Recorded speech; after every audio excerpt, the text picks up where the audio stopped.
Hey, it's Kofi. I keep thinking about what is the best way to make this YouTube video because I watch YouTube often and I see other YouTubers. They're so professional, they have all these lights set up. I don't want to do all that and I don't have time to do all that. I'm here to make a difference because I want to talk about autism spectrum disorder, the effect that it has on the average person with autism spectrum disorder, of course, and my personal experience with it. I think that there are a lot of people in the world who don't really understand what autism is because when I talk about it, it is very surprising for them. They have so many questions. They don't even know what it is. Their immediate impression of it or understanding of it is that it's a person who is stupid, a person who cannot provide for themselves or stand up for themselves or speak for themselves, which sometimes can happen. And I'm not here to diminish the difficulty of ASD, quite the opposite. I want to raise awareness of it, and the experience that I have, I know is reflected in the experiences of others. So I want to raise awareness. That's what this channel is for. And I am also a law school graduate.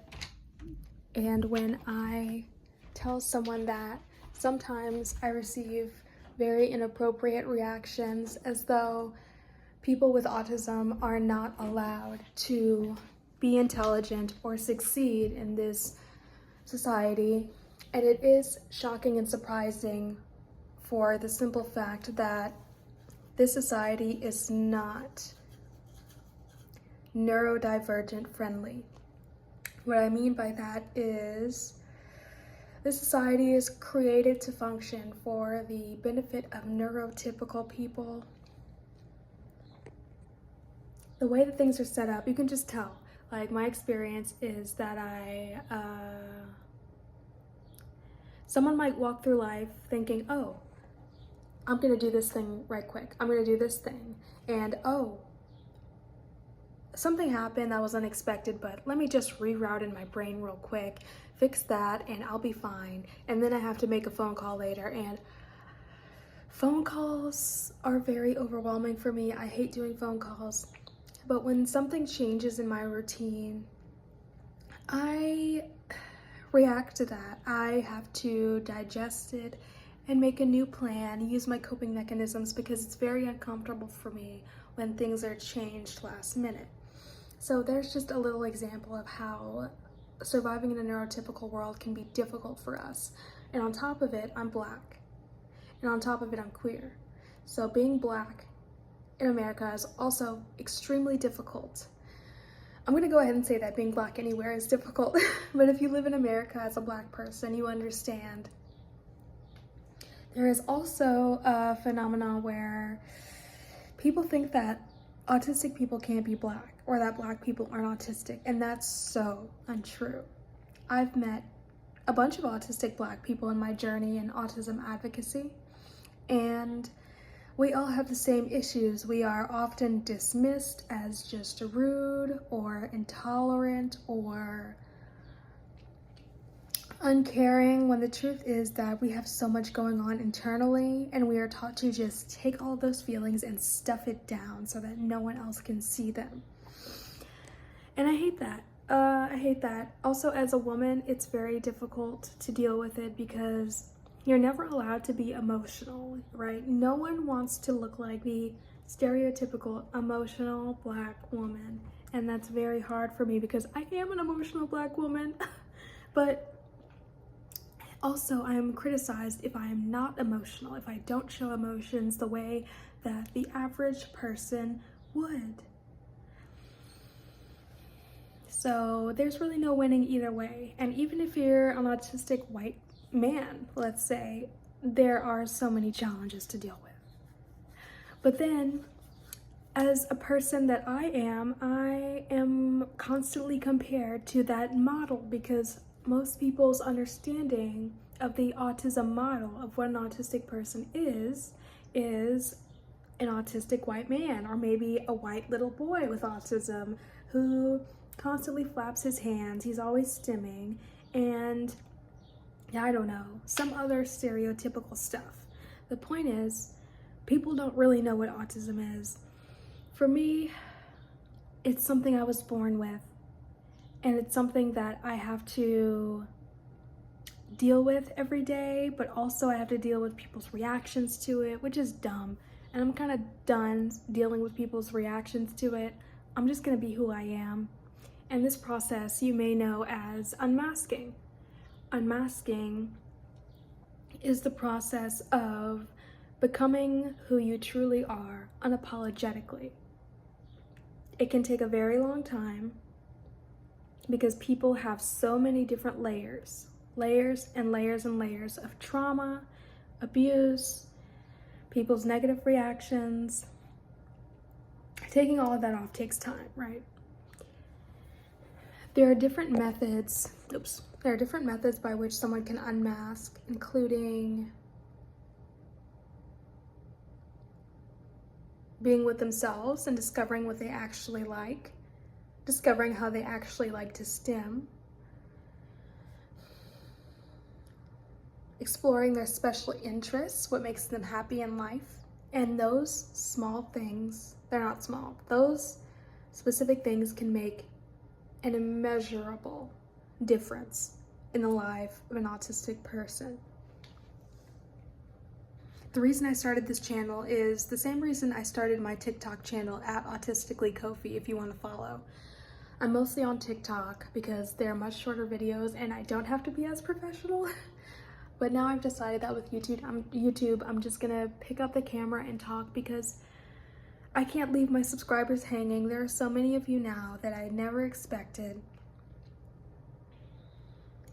I want to talk a little bit about going nonverbal. Going nonverbal is one of the hardest things I've ever experienced in my life. When you go nonverbal,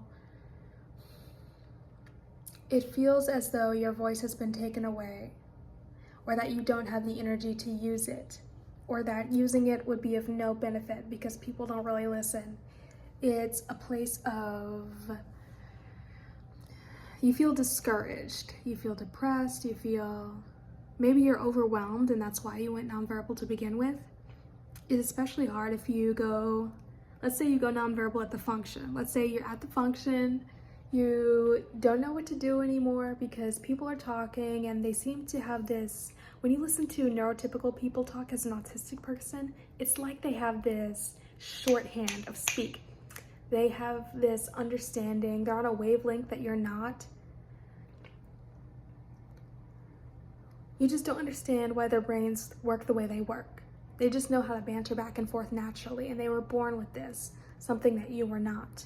So you just kind of hope to predict the conversations, where it's going. Maybe you think of something to say, but then by the time you think of that, they've moved on to another topic and it's too late. It's just so fast and it's so difficult to adjust in that moment. One way that I've dealt with what is called selective mutism, because that's what it's called when you go nonverbal at the function. It's selective mutism. Not exclusive to the function, of course, it can happen anywhere. But selective mutism is anything but. I don't even know why it's called that. That's a horrible name for it, because it can become apparent when you're overwhelmed and you just shut down. It is not selective and it's not intentional. It's just something that you have to deal with. So one way that I've dealt with that is I've compiled a playlist of YouTube videos for me to watch, and what these are just practice videos for actors. By the way, I think acting is a great idea to practice public speaking if you struggle with all of that. These are public speaking videos to practice talking with another. I think that it can help you get into the practice of speaking to someone else you might not be comfortable with, or speaking in general. And I think that this is a useful tool because in this neurotypical world, unfortunately, we do have to communicate aloud at times. and that can be very difficult for a lot of us on the autism spectrum. So I do recommend watching practice videos on public speaking and doing that in the privacy of your own room. Maybe you can do it with a close friend if you're comfortable. Though many of us struggle with friendship because it's so hard to make and keep friends. I started socializing a lot more recently, and it's because I've become comfortable over time, very slowly, discovering who I am after unmasking and figuring out who I actually like to hang out with, what kinds of people I actually like, and what's going to benefit me and not drain me. Of course, I am very concerned with being a good friend, and I want to remain a good friend, but first you have to learn a lot about friendship. You may already be very good at friendship and you're putting too much pressure on yourself. Maybe you can think of what a good friend could be to you and be that for other people, and hopefully if you find someone and you mesh well, you can hang out with them in the future. One way I tell whether or not I can hang out with someone in the future is I can hang out with them for a few hours, right? If I come home and I feel drained and tired, they're probably not for me. And I also count how many hours it takes of socializing for me to become drained in this way. So those tools are very effective. And let me know in the comment section if there are any things you struggle with specifically so that I can address them. There are so many different aspects to autism. Sensory issues, friendship, loneliness. Loneliness and friendship are tied in together. Sensory overwhelm, stimming. I remember when I first went to law school, it was my first day, and I was sitting in a chair, bouncing my leg because that's how I do, and the person next to me asked me if I could stop because they could feel the vibrations of me bouncing my leg just because of the way the chairs were set up. And I stopped. I decided to mask because I had bigger fish to fry. It was my first day. I was so scared. Anyway, if I could go back, I would unmask then, and I would start stimming another way that would not have her bouncing in her own chair because the chairs were connected. There are different little modifications you can do like that that don't require you to completely mask. However, you should not be concerned with becoming a totally different person or working so hard that it's draining you to become a different person. That's very, very harmful, and it can cause a lot of mental health issues. One other mental health issue that a lot of us deal with is depression. So many of us get depression, I think, because, like I said, living in a neurotypical society designed for neurotypical people is not easy. So many of us have to deal with that. You'll just be walking around outside, and maybe you do something that's something that someone would deem different. The other day I was at work and I was standing behind a door because I was so focused on something, and the person who passed by the door, they opened it and it almost hit me, and instead of saying, "Hey, watch out," I just put my hand out to block the door, and then someone said, "Oh my gosh, Kofi, why didn't you tell me you were there? Like, why didn't you say anything?" And I was like, the door wasn't gonna hit me, I had my hand out. So I don't know why I didn't just say, "Hey, I'm right here," because that's probably what a neurotypical would do. I was so focused. I was in such deep thought that I didn't really want to deal with the outside world. I was just like, I'll just deal with this issue on my own, and they can walk on by.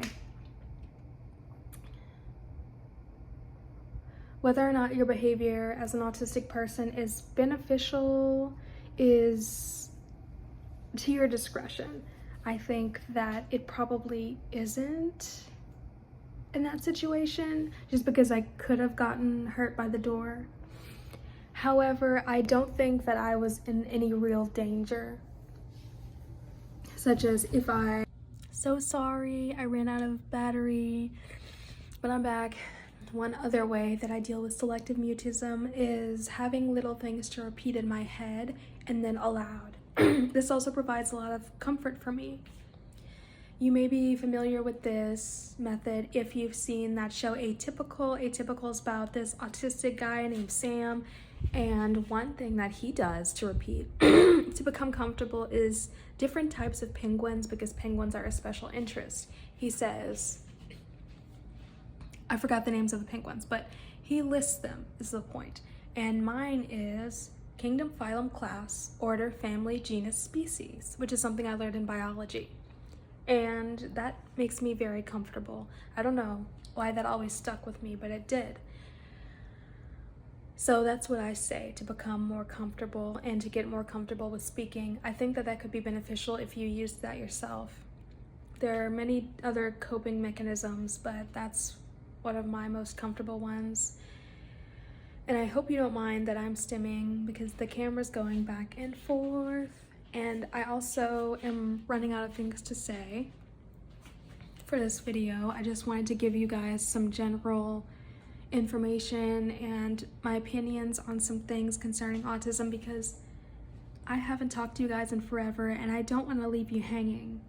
I will make more videos, I promise. It's just that right now in my life I'm working so hard because I am trying to pass the bar, right? I'm trying to take the bar soon, and that's so hard. After you graduate from law school, they decided that they haven't tortured you enough, so you have to take the bar exam, which is a week-long exam in most places, at least in mine, and then become licensed and become a practicing attorney, which I would really love to discuss before you all. I think that would be amazing. Autistic attorneys unite, and I hope you guys have a great day. Remember to stim, stay hydrated, take care of yourself. If you're finding it hard to eat, try cutting up the food in smaller pieces or putting it on a different plate. That's something that always helps me. And don't pressure yourself. You're doing great. You're doing the best you can. If you feel lonely, you can message an autistic person online. Find another autistic person. I recommend TikTok. There are so many autistic individuals on TikTok, and some of the friendships that I've cultivated there they're just amazing. So I really recommend that. You can also find different autistic groups to join. And if you comment, I'll talk back. Like, you can message me. If you have any questions, let me know, and I'll see you next time.